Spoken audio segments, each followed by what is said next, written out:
Hello and welcome to the introductory lecture on R programming. And today's session we'll be discussing about how to import data in the R console. Now, importing data and creating the data sets. First of all, for example, the CSV and the TXT file, which is a text file, are imported in R by using the read.csv function. Now, if you see the function, if you see the structure, to know the structure, we need to type in str, which gives us the complete structure of how the file basically looks like and what are the elements that are required. Now, here the file is only required input, and the rest of the optional because they have a default values that are assigned already been assigned. Now, these files we will be importing do come with a header row as they come with the header, so it is the condition is true over here. The values are comma separated as it's in CSV file, and the data starts with the first row which skips which is equal to 0, which as in it skips the 0 row, and the decimal symbol is a period.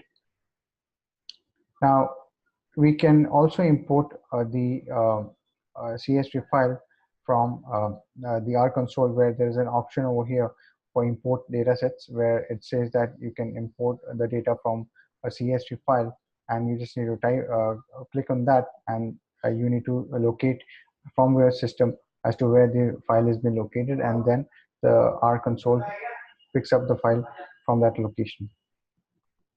Now, how to import an XLS file?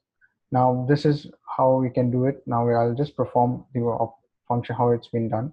Say, for example, this is the R console that we have, and I like to import the file. Now, I want to import it from which is the Excel file that I want, and this is the window that opens up.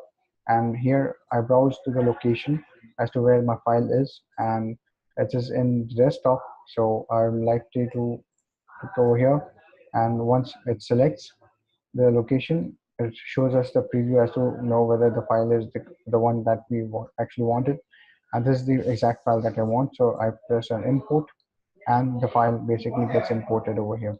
Now over here we get to see that which all are the files or that we have, which or we are working on, and this is the format of the overall file, where it has all the headers, the ones that have been marked in black and dark black or bold is are the headers, and rest is the data sets that they have. You probably can close this, and now you can start off with your analysis.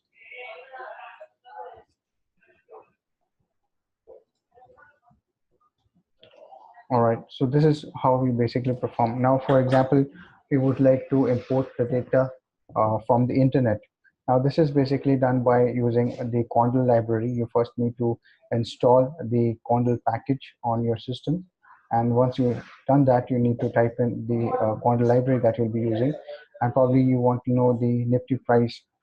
So for example, the time series of Nifty. In that case, you need to type in this on the R console, and then this is basically how the output looks like. So we'll work this also.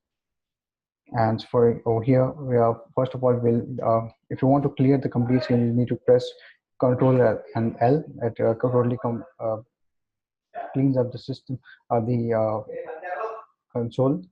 Now let's say now we want to we want the library as Condel.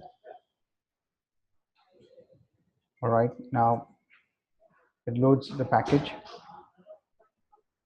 and now we want to extract the price. So over here we go here, we want to type in, we want Nifty price, we want to give the name uh, of the sheet that we want.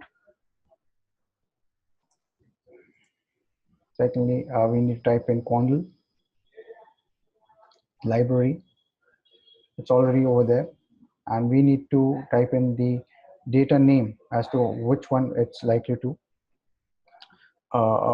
because the Condel already has names of, they have set of many uh,